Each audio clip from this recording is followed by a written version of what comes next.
पाकिस्तानी विदेश मंत्री बिलावल भुट्टो के पीएम मोदी पर दिए बयान को लेकर आज बीजेपी देश भर में प्रदर्शन कर रही है। शुक्रवार को भी बीजेपी कार्यकर्ताओं ने पाकिस्तान उच्चायोग के सामने प्रदर्शन किया। इस दौरान भारतीय जनता युवा मोर्चा के अध्यक्ष तेजस्वी सूर्या ने कहा कि बिलावल को पाकिस्तान का पप्पू कहा जाता है।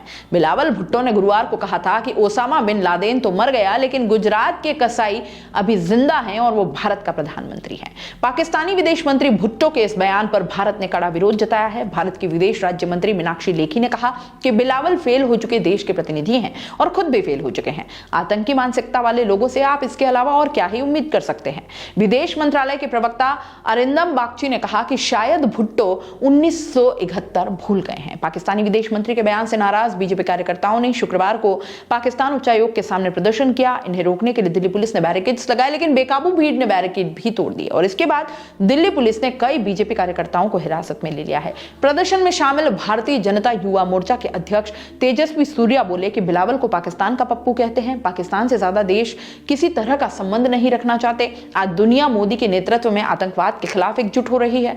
बिलावल की मां बेनजीर भुट्टो की हत्या भी आतंकियों ने ही की थी और इसके बाद भी वो आतंकियों के साथ खड़े हैं। गुरुवार को भारत के विदेश मंत्री एस जयशंकर ने यूएनएससी ब्रीफिंग में पाकिस्तान को आतंकवाद का केंद्र बताया, जिसके बाद बिलावल ने पीएम मोदी को लेकर यह विवादित बयान दिया है।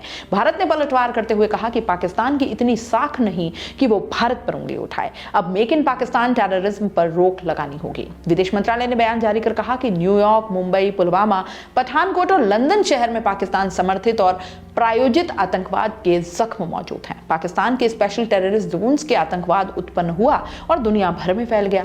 पाकिस्तान में ओसामा बिन लादेन को शहीद बताकर इज्जत दी जाती है। हाफिज सईद, लखवी मसूद, अजहर, साजिद मीर और दाऊद इब्राहिम जैसे आतंकवादियों को शरण दी जाती है। पाकिस्तान में यूएन की ओर से घोषित किए गए 126 आतंकवादी और 27 आतंकवादी संगठन मौजूद हैं। विदेश मंत्रालय ने बयान जारी कर कहा कि पाकिस्तान के विदेश मंत्री 16 दिसंबर 1971 का दिन भूल गए हैं, जब पाकिस्तान के 90,000 से ज्यादा सैनिकों ने भारतीय सेना के आगे सरेंडर किया था। यह पाकिस्तानी शासकों की ओर से किए गए बंगाली और हिंदुओं के नरसंहार का नतीजा था। अल्पसंख्यकों के साथ पाकिस्तान का व्यवहार अभी भी ज्यादा नहीं बदला है।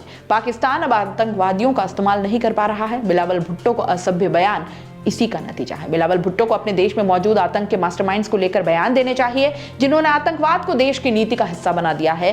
पाकिस्तान को अपना नजरिया बदलना होगा। विदेश राज्य मंत्री ने भी कहा कि बिलावल का बयान दिखाता है कि वे एक दिवालिया देश का प्रतिनिधित्व कर रहे हैं, खुद भी मानसिक रूप से दिवालिये हैं। वहीं अनुराग ठाकुर कहते हैं कि पाकिस्तान की जमीन का इस्तेमाल आतंकवाद को बचाने और बढ़ाने के लिए हुआ है। उनकी कुटिल योजनाएं अब दुनिया के सामने आ चुकी हैं। यूनाइटेड नेशंस ने पाकिस्तान की कश्मीर पर टिप्पणी के बाद भारत के विदेश मंत्री एस जयशंकर ने उसी मंच पर जवाब दिया है। एस जयशंकर कहते हैं कि जो देश ओसामा बिन लादेन की मेहमान नवाजी कर रहा था, जिसने अपने पड़ोसी की संसद पर हमला कर दिया, वो यूएन जैसे शक्तिशाली मंच पर उपदेश देने के काबिल ही नहीं है।